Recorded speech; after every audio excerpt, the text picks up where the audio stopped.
Let's get underway. Welcome, everybody, to a special World Cup edition of Underway. We have an absolutely illustrious guest for you today, a member of the National Soccer Hall of Fame, the captain of the 1998 World Cup USMNT squad, and the current head coach of the Bangladesh national team. Ladies and gentlemen, it's an honor we have Thomas Dooley. Thomas, thanks so much for coming on here today. How you doing? Good, I'm doing great. Thank you so much. I'm happy to be here. Absolutely. We're very happy to have you. I'd like to start with something that feels incredibly full circle. The World Cup has returned to the US this year, after more than 3 decades after the 1994 World Cup, last time it happened in the States. When you heard that the US would host again, what was your first reaction? It was fantastic. I was thinking about that it's a great opportunity again because in the last 20, 30 years we were growing football, soccer so much in this country. Hmm. And with the MLS, when I'm thinking about when we started and where they are right now, it's unbelievable. The fan base is incredible.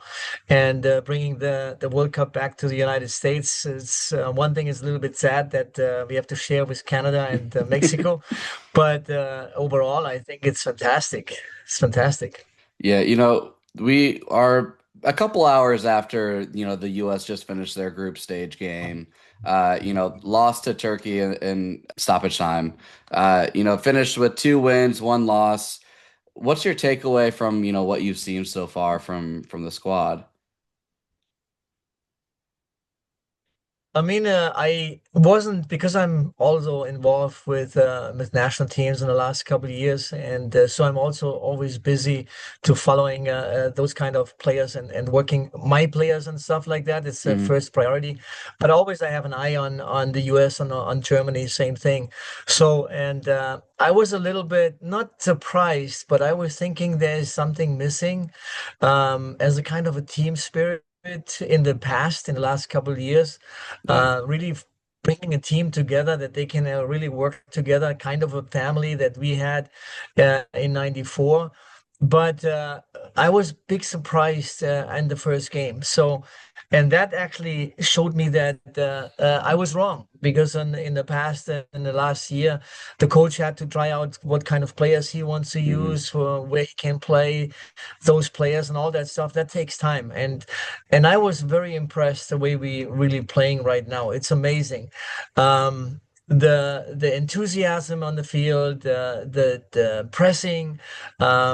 Obviously, it helps that you play home games, that you have 60, 70, 80,000 Americans Yeah. behind you. That is a big advantage. Hmm. But the way that we were playing, the passing, the accuracy, and the fighting, and putting pressure on them and trying to eliminate those penetration passes from their defense through the middle, and that was fantastic. I was watching it, and I really loved it. And I said, now I think that if we can keep on going that against even better teams, with the fans in the back, with the home Hmm. game advantage, I think we can go all the way through. That game today, it's the same with Germany also. I don't think that Germany goes very far. Hmm. But even that game today, have different players coming in, Yeah. getting a chance to play. The rhythm is not 100% there, and you're already in the next round. So that all plays a little bit of a role. There's a couple of percent here, a couple of percent there. And if you're a little bit behind, then obviously you can lose against almost any team in the tournament. So Hmm. that's why I'm thinking I don't see it as a big loss. Yeah. I see something that actually brings the team even more together for the knockout state, and being focused on the really things that matters. Yeah. Do you find yourself reflecting about, every time the World Cup comes around on your past experiences playing in the tournament? Kind of. Because we had I played two different types of World Cups, and Yeah. they're very extreme. The first one in '94 was maybe one of the best teams Hmm. that I played with in my club teams or or with the national team, that was maybe the best team. We were working together as a family and Yeah. working hard and trying to accomplish, what nobody has done before. And that is only possible when you have that team. You need to build Hmm. that kind of a team, that kind of a locker room where the energy is in there, where everybody is fighting for everyone and is there for them day and night. That was maybe the best team. And all the teams that I played with and we won something, the championships and the cup games, we had a similar type of team spirit. Hmm. And that was 94 was maybe the best. And 98 was the worst. 98 was the worst team spirit that we had, and was almost the same team, the same Really? players. So Yeah. that was very extreme. And I said after the 98, if we can learn from that mistakes that we did from the top to the bottom, we'll never do that again. I think we are in the right way, and I'm happy to be a part of that 98 World Cup. But now I'm seeing in the 2000, I think it was 2002 was the best World Cup we had so far. And Yeah. I think we can top that this year, because I think with the coach and with the players that we have, they're all playing internationally. The only thing is missing when you go to the locker room, you work your butt off for you, and the guy is sitting next to you on the Mhm. field 90 minutes. And if we can get that done, I think we can go all the way through. Need a little bit luck, but luck Yeah. comes when you work hard. Yeah, always need a little bit of luck in any big tournament. Yes. But there does feel like there's like a little bit more like grit or bite to this team than there has been in the past. And Yeah. like a lot more energy coming from not only like the top players like Pulisic, but like, even the bench players, everyone's like hyping each other up, and it does feel like a very like family oriented environment there, which will only, help on the field. But 2026 to 1994 could not be completely like even more different. You know, in 94 it felt like the US had something to prove because there was no actual like major league started yet. MLS, came a couple years later. There wasn't like global stars for a couple decades. There definitely wasn't packed stadiums. There's no Messi back then. But when you look at where soccer is in America today versus where it was in the early 90s, what stands out to you the most? I mean, it's not surprising for me. It is maybe what stands out for me the most is after the first 2 3 years in the MLS when I was playing there, when I came and I played in the MLS, that I was thinking about this is not going to work because of a kind of a system that we play, no relegation and stuff. Yeah. But I must say, you know what? It was maybe the best way to start to get this thing going. And I always remember the time when I think it was the second or the third year, when two or three owners stopped supporting the teams, and Lamar Hunt, Phil Anschutz, Yeah. and the Kraft family stepped up and said, we cannot let that fall down right now. If we stop right now, it will never happen. And they are visionaries. They had this, what we see right now, they had that in their mind. Hmm. And I went through a couple sections in that time when I was in the US, that I could see that the movement goes there, because it was a generation problem. We had people like parents and grandparents who are baseball, football, American football, and Hmm. hockey, basketball kind of people. And but we had millions of kids who played soccer, who wanted to play in college, and they loved that. If you played like 6 7 8 10 years soccer in the U system, you are getting that dopamine in your body. And when those kids growing up and having kids again, those kids will play soccer. Yeah. And if it's sad to say, but if the grandpa and grandma, they are dying, and the new generation excuse me, the new generations coming up, that will be a soccer-based foundation. And when we see with the MLS, what they have done in the last 20 30 years is amazing. Yeah. And what we have now with the stadiums, with the public viewing, and the fan base that we have and supporting the team, it's amazing. And when we put that all together, and like you mentioned it, with the feeling that we have right now, that those players who are not really the playing in the big leagues, like most of them right now in the team, Yeah. they are also infected and supported from the big stars. Yeah. We had similar that in 94. We had guys who played just in college who played 3, 4 months. That's all, or maybe played weekend games until Bora came and the federation came and said, now we put them all together in one place and Yeah. trained them twice a day for 1 year preparing for the World Cup. That we created that kind of a thing, and that's what you need to be successful. Yeah, I mean, I think that whole time was kind of wild because what it felt like 70% of the roster was like a US designated player. They didn't have a team. They just trained in I think it was Irvine, right? Uh like that's Mission Viejo. Mission Viejo, yeah. Um did it feel like there was expectations or any pressure back then?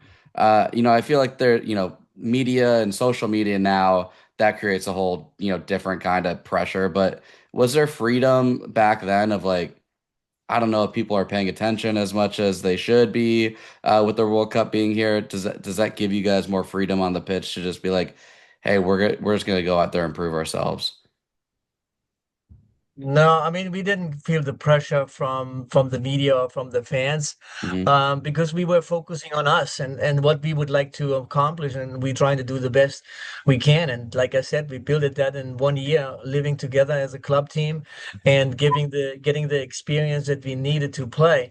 But there was one moment in the World Cup that I was thinking something like that, what you just Yeah, mentioned, and it was like we were in San Diego in a hotel, and we had the World Cup goes on, and when we drove down, there was a huge basketball court or 3, 4 courts on the left side, and we drove down to training with the police escort and the sirens and all that stuff, making so much noise, and they were playing basketball, and nobody paid attention to it, nothing yeah, at all. And I was looking out the window saying, "Come on, guys, this is the biggest event in the world, yeah, and we are hosting this, and this is a national team." The US national team, we need some support. And like a week later, we played against Colombia. We won against Colombia. We drove down the recovery session again on the field. We drove down with the police escort. They're all the same noise. And then suddenly everyone stopped playing, walked onto the street and give us an applause. So amazing. that was kind of a feeling that, you know what, they are recognizing it. It is not the number one sport here in the country now, but they are supporting us and they are watching maybe the games on TV also like anybody else. They're just playing basketball right now, and that was their sport. But That's that was a gotta kind of a great eye-opening there for myself, that how many people are really supporting the country, even the sport, even if they don't play it. Yeah, I mean, I think it's very American to where they're like, we don't care unless like we're the best at it and we're winning. Um, It's about time to show that moment that we are the yeah, best. yeah. This is the time now. I want to talk about your professional career, club wise. I think, one thing that's always made your story kind of unique is, you developed in Germany, but represented the US. Did you ever feel like you're carrying two football identities? I've talked to a lot of like specifically Mexican American players about the decision to play for Mexico or the US and how there's all that tug of war between their identities and which one wins out at the end. It was a different time. That at that time was totally different because Yeah. like you said, the internet wasn't there. So what you read in Germany, what you see on TV is the German Bundesliga, is the German national team, is a European championship, and maybe a little bit about England. But the main focus was just football in Germany, German Bundesliga, and the national team. So you don't even read anything. And, soccer, football in America wasn't a real sport. No professional league, nothing. Why should they in Germany write something about American national team, soccer team, who doesn't really exist in that Yeah. moment? So that was all the focus. And when I played in the Bundesliga, I also was like 3 times close to get to sign, or not to sign, but to get a chance to play for the German national team. But 3 times I got injured, and the last time was the worst one. And then I was sad because now I don't have chance anymore because I'm getting too old.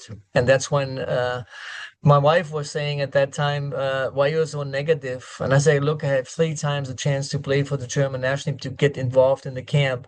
That's a dream come true. And now it's over. And she said, maybe you shouldn't play for Germany. And I said, why? I can't play only for Germany. I can't. Should I play for Italy, for Spain? There's no way I can only play for Germany because I never thought about that. My dad, Yeah. I never met my dad in Germany. I didn't grow up with my American dad. So I had no relatives, no contacts. I didn't even go to school where they had English. I had French in school, so I didn't speak the language, nothing. But I loved that country. I knew that because I felt it.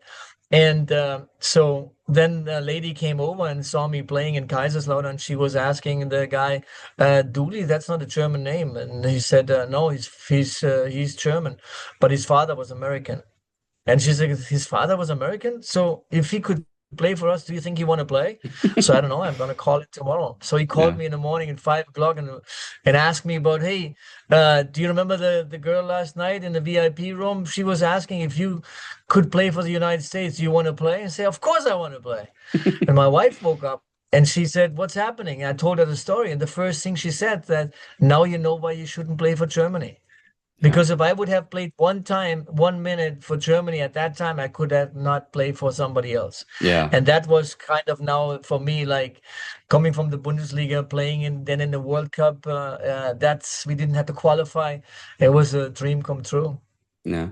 You say playing in the Bundesliga, but you had a very long career playing at a high level. Like there's titles, like Bundesliga's titles in your resume, German Cup champions, UEFA Cup title. When you look back on your career, what chapter are you the most proud of? Actually, proud of everything. Even in 11th division, I won the championship. Yeah. So the thing is like the whole story because when you're young, that's what I like, and that's what actually what I'm doing still now. So when I was started playing, I had dreams.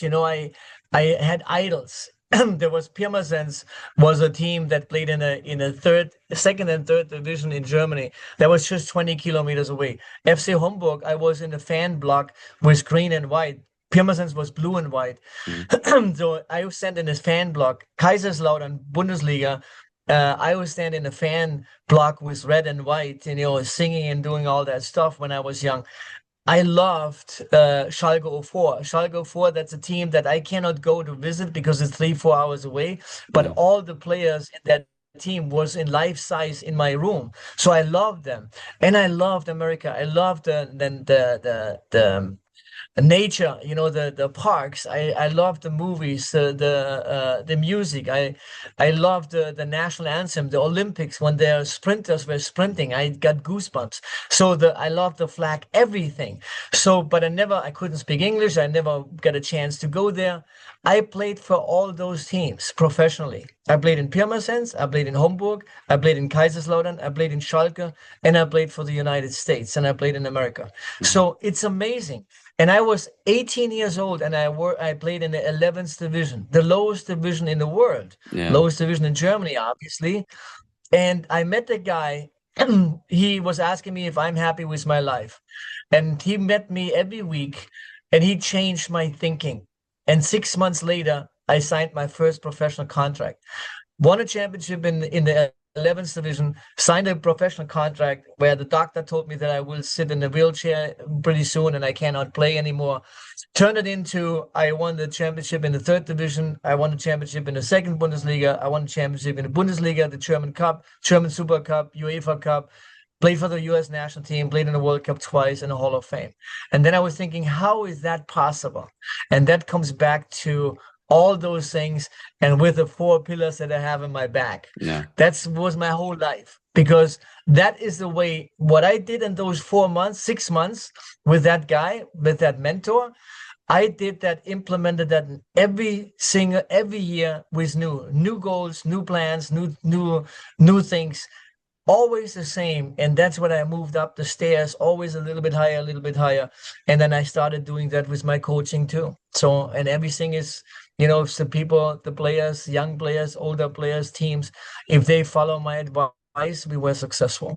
Yeah. You talked about coaching. Pretty immediately after your playing career ended, you moved directly into coaching, which, completely different challenge on its own. When did you feel like coaching could become something that you wanted to pursue? When I figured out why I got all that success, Yeah. when I reflected that, there was almost in the end when I went to the United States and I, finally played for the national team and played in the MLS and had almost, everything done. And I know that it goes to my end in playing. What am I going to do later? And then I reflected, why did that all happen? And my teammates that I played with, or maybe the players that I met through my career, and created a friendship with them. We were talking about football all the time, Hmm. and they had the same mindset, the same thinking, and I. I can think of, that is also the different where everybody was talking about the United States and Latin America and European and why are we not catching up? Because there's a football culture in those countries that they are growing up in. Everybody's talking about football at Hmm. home, in the school, on the street, on a football field, in the city, where on radio, on TV. It's amazing how many people, how many information you get over the years when you are growing up. That never happened in the United States. Yeah. It starts going right now.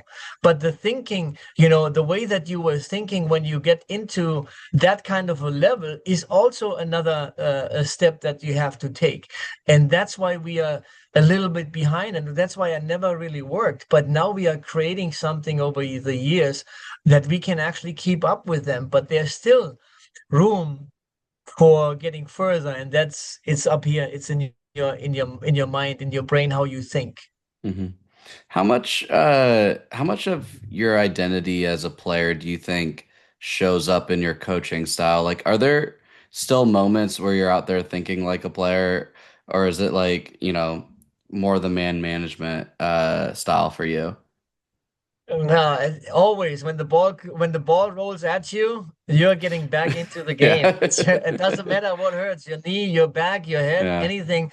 You want to kick that ball and you want to play a little bit. So sometimes I play a little bit 5 against 2 with them, because you never lose it. That's a dopamine that you get, Mhm. and you just cannot go away with it. That's normal. Yeah, you've led a good amount of national teams, and you know they're mainly Asian based. When you're stepping into a new position, like as a man in charge, where you're not speaking their main language, what's the first thing that you want players to understand you as a coach? Um, First, I get back to the other questions that you had before. I just thought about that because about my style. Hmm. I did my apprenticeship when I did the coaching pro license. I did my apprenticeship with Jürgen Klopp and Yeah. with one of the another type of coach in Germany, and they both had an incredible relationship with the players, and the players loved him, and he was very funny, and I want to see how he deals with the issues that you can have with the teams, how they're dealing with it, and that was a great experience. How he handled the players, and give them the red line, and under the red line, we are best friends. I do everything, and I tell my players also, I do everything for you. Whatever is, I'm on your side. I'm not on a federation side. Even they pay me, they pay you also. Yeah. I am on the side of you. And I know you don't have to, you cannot make an X from Y for me because I have been there. I know how you feel in every situation. So I'm on your side. But and then you can call me at night at 2 o'clock, 4 o'clock, whatever. Don't call me when you're drunk, then I'm not going to pick you up. But if you have an issue, I will be Yeah. there. But then what I want is I want everything from you when we play. Hmm. So everybody has something to offer to the team and individually, and that's what we want to ask you to bring 100%.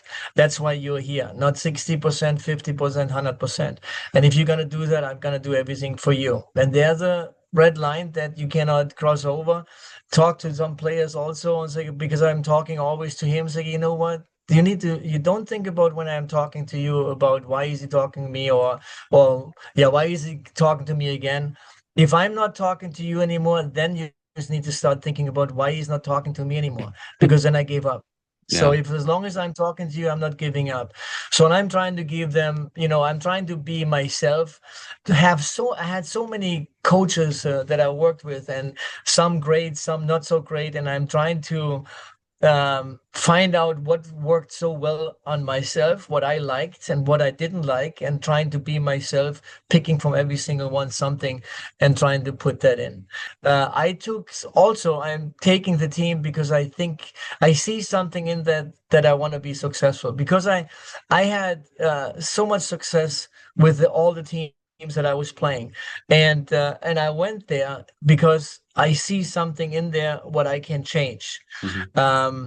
Sometimes you don't see it really because you don't know the players all inside. That was kind of in Malaysia. So they didn't want to work, they didn't want to come early, they didn't want to do anything. And but on those teams, like I see, especially in Asia, also that they are behind. And why are you only 150 in the rankings? Why are you only 190 in the rankings? There must be something that they're doing very well. And what I had with those teams is always something that I can change very easily and very quickly. It's also about the way that they need to think to get better and the problems that they have. So, and that kind of is something that I tell them from the beginning, that why I'm here. I am not here because I need another job. I'm here because I believe in you, and you need to believe in yourself. And we're going to show you how you can start believing yourself and how you feel that you are actually getting better week by week. So, or game by game we play. So, and those kind of things, that they're starting from the beginning, that they can trust me. Obviously, you have to have them some of the moments that you need also a little bit of luck that it works out. For Hmm. example, I had in the Philippines a very important tournament, the Challenge Cup, and I took two older players out, 33 and 35, and put two 17-year-old kids in. But I was just believing in them and the way that they were acting in training, the way that they trained. Um, the thing that I needed from them in that game or in those games is exactly what they bring in. Yeah. And they didn't have the experience, but they were like really aggressive and fighting, and had the knowledge to do things that helps, and don't do over or had no ego, nothing. So, and they were very, very upset. Every player went to the manager and to the boss and told them, "Hey, we cannot play like this. We have to put experienced player in. This is a big, big event that we have." And then they said, "Okay, Thomas is sitting over there. Why don't you go over tell him?" Nobody Mm. came, and then even in the first 5 6 seconds, that one little guy was right in front of our Bassi plays like left back. He did an incredible thing. And then that the players were like stunned. And then they looked at me and I just looked at the side, and they were just like, oh my gosh. Those two players were the best players on the field Yeah. in the newspaper the next day. Yeah. So if you have something like this, the players start trusting you. If that Mm. would have gone, wild, then obviously, what does he want to tell us? Yeah. So you need some a little bit of a luck also sometimes to set the tone. Yeah, I'm sure that they're looking at you like, man, he might know But a I thing wouldn't or I two. wouldn't do anything that doesn't work. Yeah. Yeah.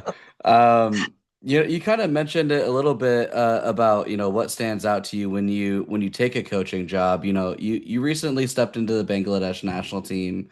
At this stage in your career, what motivated you to take on that project specifically? And, what have your first impressions been of the football culture there?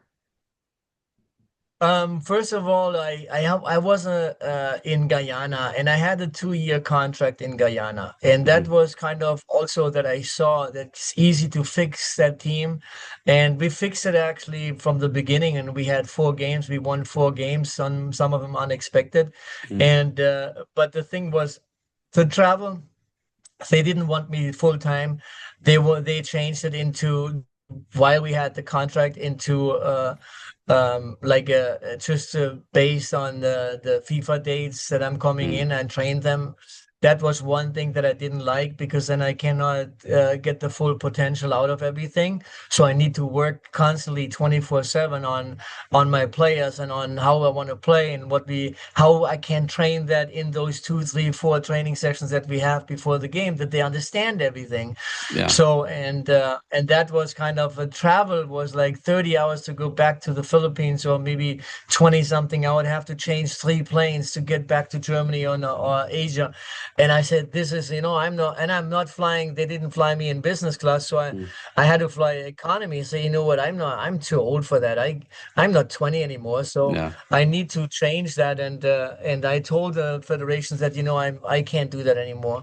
So if you're not going to change this, then obviously it doesn't work. So I was looking for something in Asia. Bangladesh came up. I looked it up and I saw that the team is 190 in the rankings, and I was thinking why are they 190? So maybe most of the time it's like fitness and they are not running or something like that. Then I got the data and I saw that they are actually running 10,000 meters in the game, so that's not bad. Yeah. That's what you need to do. And but then I saw in the games that they're doing the basics wrong. It's like passing, receiving. It's more like just fighting. And I don't like to chase football. I like to play football, and that's what Yeah. I think.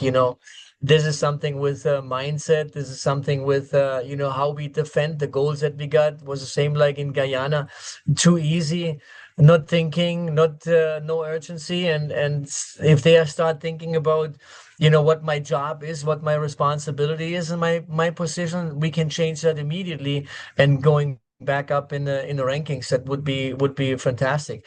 My travel to back to the Philippines or to Germany is not that far, Mhm. much shorter than the Guyana. And then I said, I had a conversation with them. We had a interview, and they want me. So I came over, and it's a fantastic country, football-based country.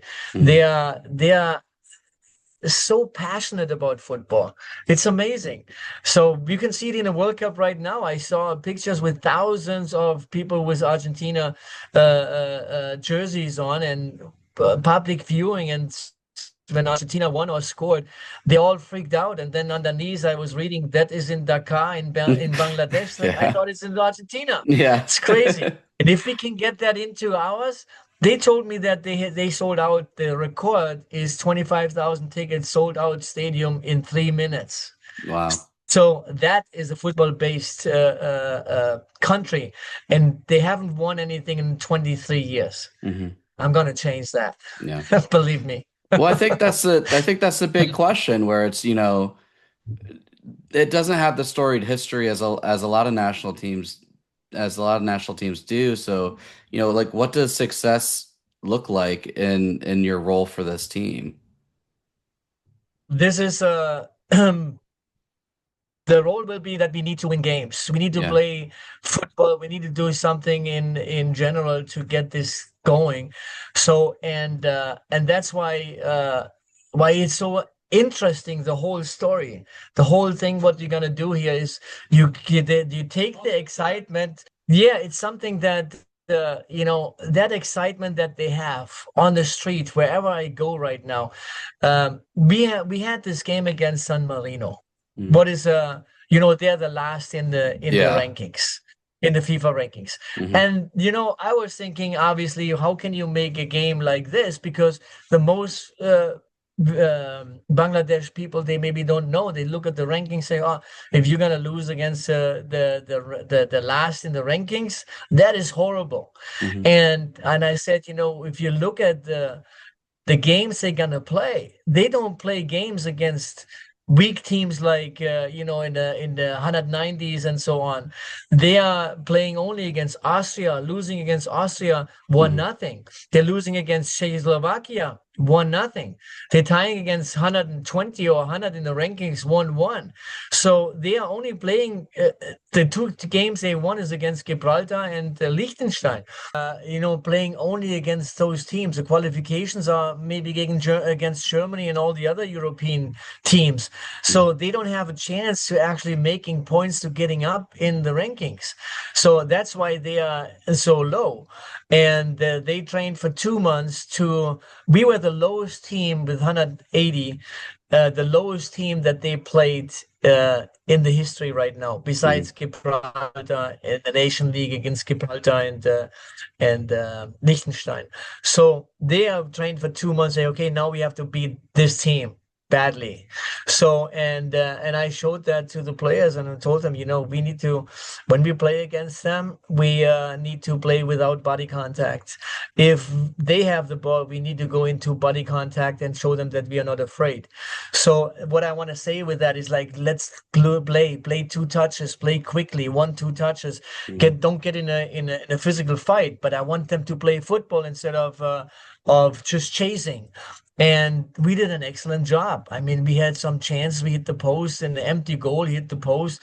We had like really good, and we fighted against those big, tall, strong, Italian guys, Europeans, Mhm. and we won the game 2-1. We played, it was like a 4,000 seat stadium. It was almost sold out, and was like 3,500 or even more from Bangladesh. They Mhm. are all over the place. So they are Yeah. fanatic. I mean, they are crazy. So, and that's what this country has to offer, and we just have to bring them success. And that's what we want to do. Yeah. It's great to They hear you. deserve it.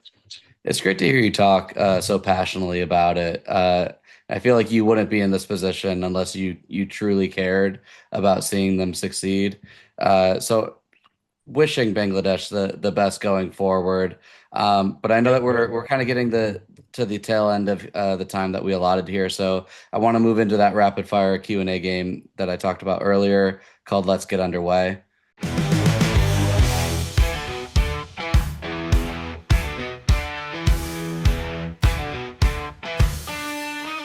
So you mentioned how being a head coach is a full-time job, year round. In your very limited free time, what's your favorite thing to do? If I have time, I really have time. I love to play golf. Okay. So I love to play like a little bit of golf with some friends, having fun.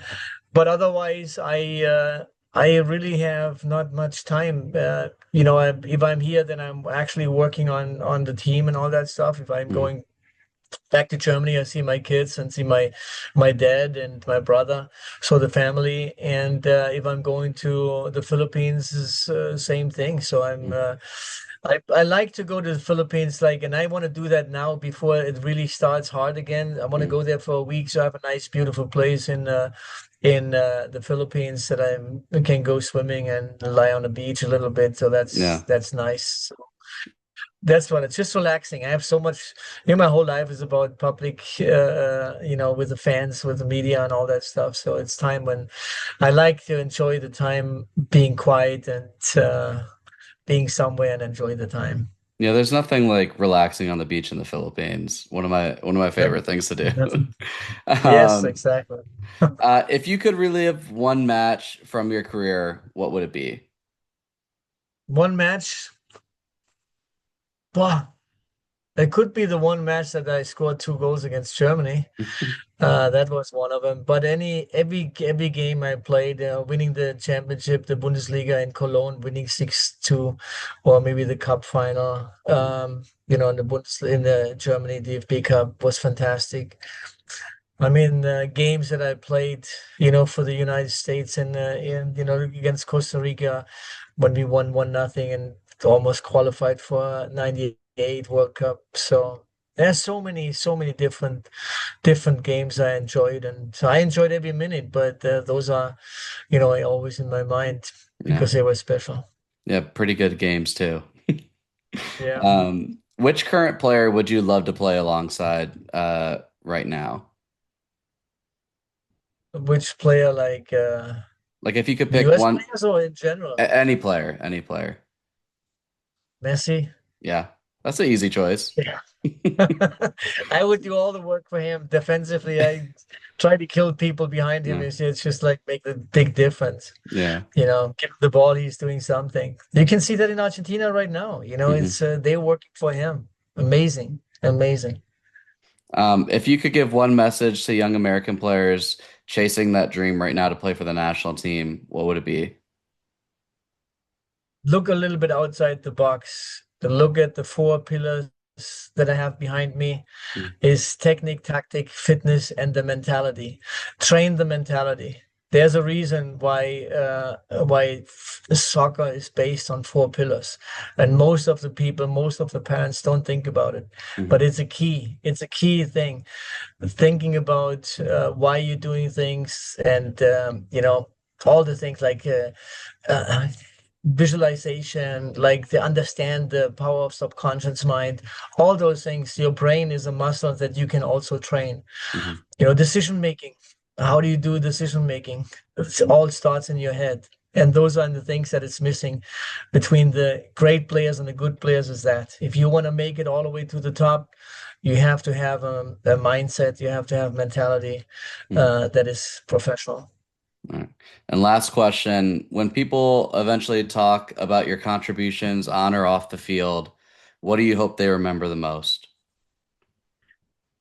I always said that when I joined teams, that I said I hope when I'm leaving that the fans say, you know what, Thomas was a good player. So Mhm, he was a nice guy and he was a good player. He gave everything, and he wasn't bad. I mean, he changed something, and that was the biggest success that I had, or the biggest trophy that I got was for me to be voted into the U.S. Hall of Fame. yeah. Because that it's not just one tournament with four, five, 6 games.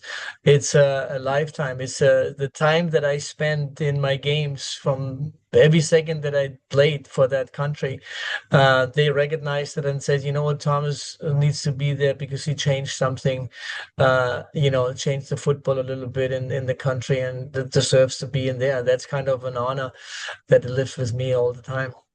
Yeah. All right. Well, that's a great way to end the game. Let's get underway, and that wraps up Thomas's time here on Underway. Thank you so much for joining us. Really appreciate you chatting with us and the viewers. Is there anything else you want people to know before we sign off? Anything coming up? The floor is yours. Yeah, maybe just I wrote a book about the secret, or now I'm saying the book. I forgot the name. The truth. I Yes. have so many, I guess. Yeah. The truth about success in soccer, no one teaches. Hmm. That is about the mentality. And Yeah. that's something that, just think about it. Just you don't have to buy the book. Look what you can find on the cover and think about it if that's not something that is missing to really get to the top as a young player. Yeah. Amazing. Thank you so much, Thomas. Really appreciate it, and all best of luck to you and Bangladesh national team. Thank you so much. Good luck. Bye-bye. Underway has been brought to you by 818 Productions. Any use of Underway, either acquired through podcast or video format that is captured by a third party with proper credentials, requires the direct written consent of 818 Productions and must be used in compliance with all requirements and restrictions stated therein.